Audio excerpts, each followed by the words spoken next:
Hello दोस्तों, मेरा नाम है उमेश काळे। मेरे चैनल का नाम है परफॉर्मेंस मैनेजमेंट इन मैन्युफैक्चरिंग। आज जो हम सब्जेक्ट डिस्कस करने वाले हैं that is tree diagram. Problem solving में आप अगर ब्रेनस्टॉर्मिंग करना चाहते हो और from broader causes to micro causes पर आप अगर एनालिसिस करना चाहते हो तो ट्री डायग्राम से आप ये बहुत अच्छे तरीके से कर सकते हो। ट्री डायग्राम का एप्लीकेशन ऐसा है कि आपको अगर कॉजेस फाइंड आउट करना है और उस पर से सॉल्यूशन पर अराइव होना है तो ट्री डायग्राम यूज कर सकते हैं। आपको अगर ब्रेनस्टॉर्मिंग करने रहेगा फॉर रूट कॉज एनालिसिस, उसके लिए भी ट्री डायग्राम कर सकते हैं। और आपको अगर कम्युनिकेशन के लिए अगर ये टूल यूज करना रहेगा for stakeholder, then tree diagram भी आप इसके लिए यूज कर सकते हैं। तो स्टेप बाय स्टेप हम डिस्कस करेंगे और ट्री डायग्राम का हम एक कंस्ट्रक्शन भी यहाँ पर शेयर करेंगे, उस पर से भी डिस्कस करेंगे। सो इसके लिए हमने कुछ स्लाइड्स शेयर किया है, वो आप देख सकते हैं for understanding. So step by step हम डिस्कस करेंगे। सो इनिशियली यहाँ पर जो एग्जांपल दिखा है, एक ट्री डायग्राम यहाँ पर दिखा है। हमने जो सब्जेक्ट लिया है दैट इज ट्री डायग्राम के लिए हमने जो सब्जेक्ट लिया है that is manufacturing quality. Manufacturing quality आप अगर इंप्रूव करना चाहते हो और उसके लिए एनालिसिस करना चाहते हो तो उसके लिए ट्री डायग्राम क्या हो सकता है। सो मैन्युफैक्चरिंग क्वालिटी दो ब्रांचेस में डिवाइड होता है। First one is manufacturing process and another is quality assurance. So manufacturing process में और क्या सब ब्रांचेस है, इसमें से अगर हम डिस्कस करेंगे। मैन्युफैक्चरिंग प्रोसेस में प्रोसेस कंट्रोल एक मेजर ब्रांच है, जिसमें आता है process parameter control, operator skill, measurement, और उसके नीचे आता है statistical process control, operator training and measurement system analysis.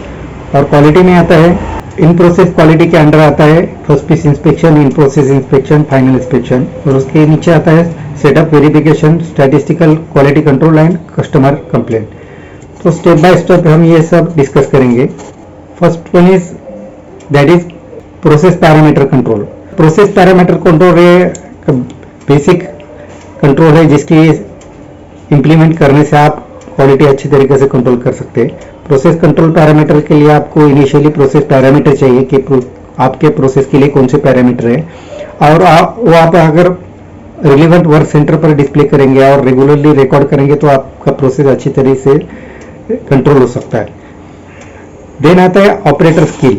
Operator skill एक इंपॉर्टेंट पैरामीटर है जिसकी वजह से क्वालिटी कंट्रोल हो सकता है। ऑपरेटर स्किल में आता है कि ऑपरेटर को मशीन ऑपरेशंस के बारे में अच्छी तरीके से मालूम होना चाहिए। देन मशीन्स के कंट्रोल क्या है क्वालिटी अचीव करने के लिए, उसके बारे में उसको अंडरस्टैंडिंग चाहिए। Then what are the inspection parameter and what is the work instruction, ये सब चीजें ऑपरेटर को इन्फॉर्म करना चाहिए। और operator should be able to do the manufacturing of the product as per the customer requirement and customer specification as given in the drawing. Then आता है measurement. Measurement के लिए आपको प्रॉपर इंस्ट्रूमेंट होना चाहिए और प्रॉपर लिस्ट काउंट चेक करके उसको सिलेक्शन करना चाहिए कि हमारे प्रोसेस के लिए which measurement instrument is correct. Then statistical process control. Statistical process control implementation के लिए आपको इनिशियली जो हमने ऊपर एक्सप्लेन किया कि आपको प्रोसेस पैरामीटर मालूम होना चाहिए और प्रोसेस कंट्रोल पैरामीटर का वेरिएशन आप स्टडी करेंगे और उस पर से सीपी और सीपीके कैलकुलेट करके उसका वेरिएशन चेक करोगे तो आपको ये समझ में आएगा कि आपका प्रोसेस कंट्रोल है कि नहीं, यानी प्रोसेस पैरामीटर आपके कंट्रोल में है या नहीं है। इन ऑपरेटर ट्रेनिंग। ऑपरेटर ट्रेनिंग एक इंपॉर्टेंट एस्पेक्ट है। ऑपरेटर का स्किल मैपिंग होना चाहिए कि क्या स्किल रिक्वायर्ड है for definite skill operation, for definite operation. और ऑपरेटर का अपस्किलिंग के लिए कैलेंडर चाहिए कि रेगुलरली हम ऑपरेटर को क्या ट्रेनिंग देना चाहिए, इससे आपका ऑपरेटर रेगुलरली आपको जो क्वालिटी है वो डिलीवर कर सकता है। देन आता है MS study that is measurement system analysis. ये स्टडी करके आप इक्विपमेंट मेजरमेंट रिलायबिलिटी आप चेक कर सकते हैं। उसमें आता है appraiser variation, equipment variation, reproducibility and repeatability. ये आप इंस्ट्रूमेंट पे चेक करके आपका मेजरमेंट सिस्टम प्रॉपर है कि नहीं ये चेक कर सकते हैं। देन दो मेजर ब्रांच है, दूसरा हमने जो स्टडी करना है that is quality, manufacturing quality. उसमें फर्स्ट स्टेप आता है that is first piece inspection. First piece inspection is वो इंपॉर्टेंट एस्पेक्ट है। आप पीस सेट करने के बाद में आप अगर उसका फर्स्ट पीस का इंस्पेक्शन करोगे whether it is as per the drawing और नॉट, और whether it is centred properly और नॉट, टॉलरेंस के हिसाब से उसका प्रॉपर सेंटरिंग किया कि नहीं। तो ये करेंगे तो आपका प्रोसेस अच्छी तरीके से कंट्रोल हो सकता है, क्योंकि बाद में जो आएगा that is due to the drift in the process parameter variation, जो वेरिएशन आएगा। तो देन आता है इन प्रोसेस इंस्पेक्शन। जो हमने फर्स्ट पीस इंस्पेक्शन किया है उसका अगर प्रोसेस के पैरामीटर की वजह से ड्रिफ्ट आता रहेगा, तो आप अगर इस प्रोसेस इंस्पेक्शन रेगुलरली करोगे and after some specific time आप अगर चेक करोगे कि आपके जो प्रोडक्ट आप बना रहे हो whether it is as per the specification and tolerance है कि नहीं, तो आपका प्रोसेस अच्छी तरीके से कंट्रोल कर सकते हैं।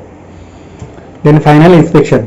फाइनल इंस्पेक्शन एक बहुत इंपॉर्टेंट स्टेज है, इस पर से आपका कस्टमर कंप्लेंट कंट्रोल कर सकते हैं। फाइनल इंस्पेक्शन का आपको प्रॉपर इंस्पेक्शन प्लान चाहिए, प्रॉपर इंस्ट्रूमेंट चाहिए और स्किल्ड एंड ट्रेंड ऑपरेटर चाहिए। ये अगर आप अच्छी तरीके से इंप्लीमेंट करोगे तो आप कस्टमर कंप्लेंट अच्छी तरीके से कंट्रोल कर सकते हैं। Then setup verification, it is part of the first piece inspection. जो आपके इंस्पेक्शन पैरामीटर दिए हैं उस पर से आप ये चेक कर सकते हैं कि आपका सेटअप प्रॉपर है या नहीं। यानी फर्स्ट पीस इंस्पेक्शन के बाद में आप अगर प्रॉपरली चेक करोगे कि आपका एज पर द स्पेसिफिकेशन आपका प्रोडक्ट है कि नहीं, तो इस पर से आप आपका सेटअप वेरीफाई कर सकते हैं और आपका देन प्रोडक्शन आप चालू कर सकते हैं। Statistical quality control, similar to the statistical process control. Statistical quality control जो है it is for the product dimension. आप जो प्रोडक्ट बना रहे हैं उसका डायमेंशन कंट्रोल प्रॉपर है कि नहीं, आप ये सीपी के स्टडी से आप चेक कर सकते हैं कि उसका वेरिएशन और सेंटरिंग प्रॉपर है कि नहीं, इस पर से चेक कर सकते हैं। देन कस्टमर कंप्लेंट, प्रोसेस का आउटपुट करेक्ट है कि नहीं, आप कस्टमर कंप्लेंट के फीडबैक से समझ सकते हैं। आपका अगर प्रोसेस पैरामीटर पर अच्छा कंट्रोल रहेगा और क्वालिटी एश्योरेंस प्रोसेस पर अच्छा कंट्रोल रहेगा तो आपको कस्टमर कंप्लेंट नहीं आ सकते। So today we have discuss all about the tree diagram. So now we are closing the video. आपको अगर वीडियो अच्छा लगे तो सब्सक्राइब कीजिए, शेयर कीजिए, लाइक कीजिए। Thank you to join my video. Thank you very much.